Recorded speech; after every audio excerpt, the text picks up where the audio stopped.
ಓಂ ಶ್ರೀ ಗುರು ಬಸವಲಿಂಗಾಯ ನಮಃ.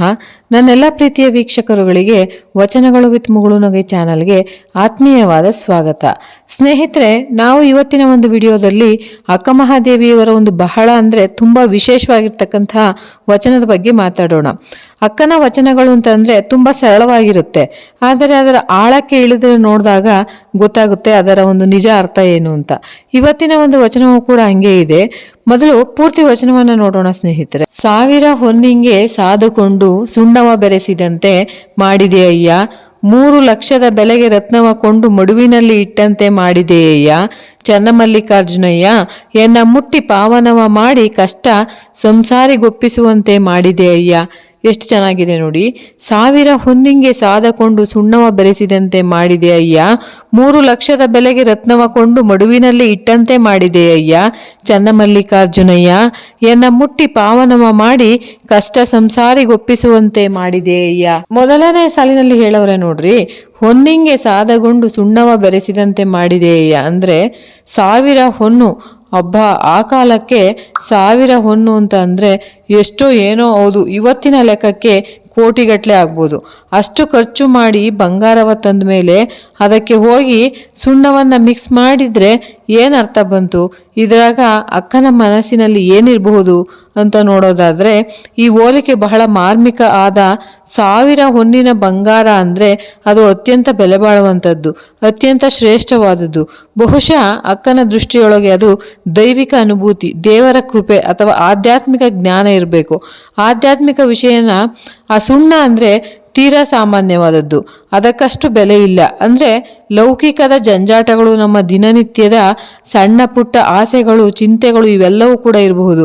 ಹಾಗಾದರೆ ಇವೆರಡನ್ನ ಬೆರೆಸಿದಂಗೆ ಆಯಿತು ಅಂದರೆ ಆ ಅಮೂಲ್ಯವಾದ ದೈವಿಕ ಅನುಭವವನ್ನು ತಂದು ಆ ಸಾಮಾನ್ಯವಾದ ಸಂಸಾರದ ವಿಷಯಗಳ ಜೊತೆ ಬೆರೆಸಿ ಅದರ ಮೌಲ್ಯನೇ ಕಡಿಮೆ ಮಾಡಿದಂಗೆ, ಹಾಳು ಮಾಡ್ದಂಗೆ ಆಯ್ತಲ್ಲ ಅಂತ ಒಂದು ದೊಡ್ಡ ಒಂದು ನೋವನ್ನು, ವಿಷಾದವನ್ನು ಇಲ್ಲಿ ವ್ಯಕ್ತಪಡಿಸ್ತಾರೆ. ಹೀಗೆ ಅಷ್ಟು ದುಬಾರಿಯಾದ ವಸ್ತು ಹಿಂಗೆ ಮಾಡೋದು ಸರಿನಾ? ಮುಂದಿನ ಸಾಲನ್ನು ನೋಡೋದಾದರೆ 3 ಲಕ್ಷದ ಬೆಲೆಗೆ ರತ್ನವ ಕೊಂಡು ಮಡುವಿನಲ್ಲಿ ಇಟ್ಟಂತೆ ಮಾಡಿದೆಯಯ್ಯ ಅಂದರೆ 3 ಲಕ್ಷದ ರತ್ನವನ್ನು ತಗೊಂಡು ಬಂದು, ಮಡು ಅಂದರೆ ಕೆಸರಾಗೆ ಇಟ್ಟಂಗೆ ಅಂತಾರಲ್ಲ, ಅದರ ಹೊಳಪು ಬೆಲೆ ಎಲ್ಲ ಹೋತಲ್ಲ. ಖಂಡಿತ ಇದು ಅದೇ ಭಾವನೆ, ಅದೇ ವಿಷಾದ, ಅದೇ ಒಂದು ಮುಂದುವರೆತದ. ಆ ರತ್ನ ಅಂದರೆ ಶ್ರೇಷ್ಠವಾದದ್ದು, ಪವಿತ್ರವಾದದ್ದು, ಬಹುಶಃ ಶುದ್ಧವಾದ ಒಂದು ಭಕ್ತಿ ಜ್ಞಾನ ಇರಬಹುದು. ಮಡುವು ಅಂದರೆ ಕೆಸರು, ಹೊಲಸು ತುಂಬಿದ ಜಾಗ, ಅಶುದ್ಧತೆಯ ಸಂಕೇತ. ಅದು ಅಲೌಕಿಕ ಜಗತ್ತಿನ ಗೊಂದಲದ ಒಂದು ಮೋಹೆ, ಮಾಯೆ, ಇದನ್ನೆಲ್ಲವನ್ನ ಕೂಡ ಸೂಚಿಸುತ್ತೆ. ಇಂತಹ ಒಂದು ಪವಿತ್ರವಾದ ರತ್ನವನ್ನು ತಂದು ಕೆಸರಾಗಿಟ್ರೆ ಅದರ ಮೌಲ್ಯ ಹೋಗಬಹುದಷ್ಟೇ ಅಲ್ಲ, ಅದಕ್ಕೊಂದು ಅವಮಾನ ಮಾಡಿದಂಗೂ ಕೂಡ ಆಗುತ್ತೆ. ಹೀಗೆ ವ್ಯರ್ಥ ಮಾಡಿದಂಗೆ ಆಗುತ್ತೆ ಅಲ್ಲ ಅಂತ ನೋವು. ಹಬ್ಬ ಎಂಥ ಒಂದು ಹೋಲಿಕೆ ನೋಡ್ರಿ, ಕೇಳಿದ್ರೇನೆ ಒಂಥರ ಮೈ ಜುಮ್ಮನ್ನುತ್ತೆ.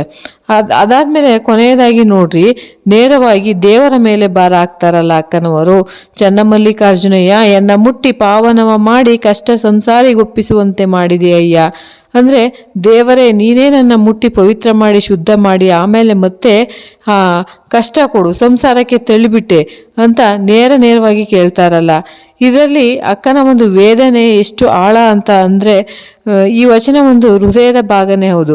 ಇಲ್ಲಿ ಒಂದು ದೊಡ್ಡ ವಿರೋಧಾಭ್ಯಾಸ ಕಾಣುತ್ತೆ.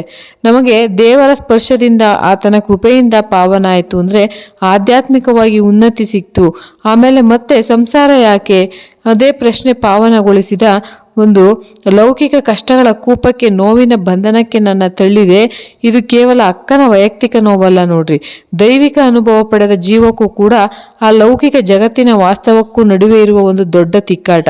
ಈ ಪಾವನ ಸ್ಥಿತಿಗೆ, ಈ ಕಷ್ಟದ ಬದುಕಿಗೆ ಹೊಂದಾಣಿಕೆ ಆಗದೆ ಒದ್ದಾಡುವ ಸ್ಥಿತಿಯನ್ನು ಇದು ತೋರಿಸುತ್ತೆ. ದೇವರ ಮುಂದಿಟ್ಟ ದೊಡ್ಡ ಪ್ರಶ್ನೆ ಇದು. ಹಾಗಾದರೆ ಒಟ್ಟಾರೆಯಾಗಿ ಈ ವಚನದಿಂದ ನಾವು ತಿಳಿಬೇಕಾಗಿರ್ತಕ್ಕಂತಹ ವಿಷಯ ಏನು ಅಂದರೆ, ಮುಖ್ಯವಾದ ಸಂಗತಿ ಏನು ಅಂತ ಅಂದರೆ, ತನಗೆ ಸಿಕ್ಕಿದ ಅತ್ಯಂತ ಬೆಲೆ ಬಾಳುವಂತಹದ್ದು ಅದು ದೈವಿಕ ಅನುಭವ ಇರಬಹುದು, ಆಧ್ಯಾತ್ಮಿಕ ಸಂಪತ್ತು ಇರಬಹುದು. ಅದೆಲ್ಲ ವ್ಯರ್ಥ ಆಗಿ ಹೋತಲ್ಲ, ಯಾವುದೋ ಅದಕ್ಕೆ ಅರ್ಹತೆ ಇಲ್ಲದ ಲೌಕಿಕ ಸ್ಥಿತಿಗಳ ಜೊತೆ ಬೆರೆತು ಹೋಗಿ ಅದರ ನಿಜವಾದ ಮೌಲ್ಯವನ್ನು ಕಳ್ಕೊಂಡಿತ್ತಲ್ಲ ಅನ್ನೋ ಒಂದು ಆಳವಾದ ಸಂಕಟ, ವಿಷಾದ ಈ ವಚನದ ಜೀವಾಳ ನೋಡ್ರಿ.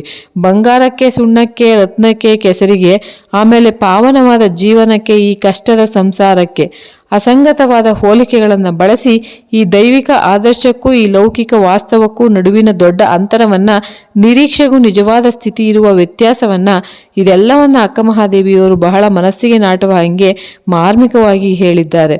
ಬಹಳ ಚೆನ್ನಾಗಿ ಹೇಳಿದ್ದಾರೆ. ಕೊನೆಯದಾಗಿ ಅಕ್ಕ ಮಹಾದೇವಿಯವರು ಹೇಳಿದ ಈ ವಚನದಲ್ಲಿ ನಾವು ತಿಳ್ಕೊಳೋದಾದ್ರೆ, ಈ ಬೆಲೆ ಬಾಳುವ ವಸ್ತುಗಳು ಅಯೋಗ್ಯವಾದ ಜಾಗದಲ್ಲಿ ಇರೋದು ಅನ್ನೋ ಒಂದು ಭಾವನೆ, ಇದು ಬರೀ ಆಧ್ಯಾತ್ಮಿಕವಾಗಿ ಅಷ್ಟೇ ಅಲ್ಲ, ಇವತ್ತಿನ ನಮ್ಮ ಬದುಕಿನ ಬೇರೆ ಬೇರೆ ಸಂದರ್ಭಗಳಿಗೆ ಹೆಂಗೆ ಸಂಪಾದಿಸಬಹುದು, ನಮ್ಮ ಪ್ರತಿಭೆ ಇರಬಹುದು, ನಮ್ಮ ಒಳ್ಳೆ ಗುಣಗಳು, ನಮ್ಮ ದೊಡ್ಡ ದೊಡ್ಡ ಕನಸುಗಳು, ಇವು ಕೂಡ ಸರಿಯಾದ ಜಾಗ ಸಿಗದೆ, ಸರಿಯಾದ ಬೆಲೆ ಸಿಗದೆ ವ್ಯರ್ಥ ಆಗ್ತಿವೆ, ಹಾಳಾಗ್ತಿವೆ, ಅಥವಾ ಯಾರೋ ಅದನ್ನು ದುರುಪಯೋಗ ಮಾಡ್ಕೋತಾರಾ ಅಂತ ನಮಗೆ ಯಾವಾಗಲೂ ಅನಿಸ್ಬೋದು.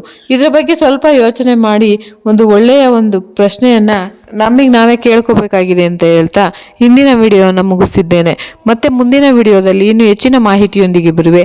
ಎಲ್ಲರಿಗೂ ಶರಣಾರ್ಥಿಗಳು.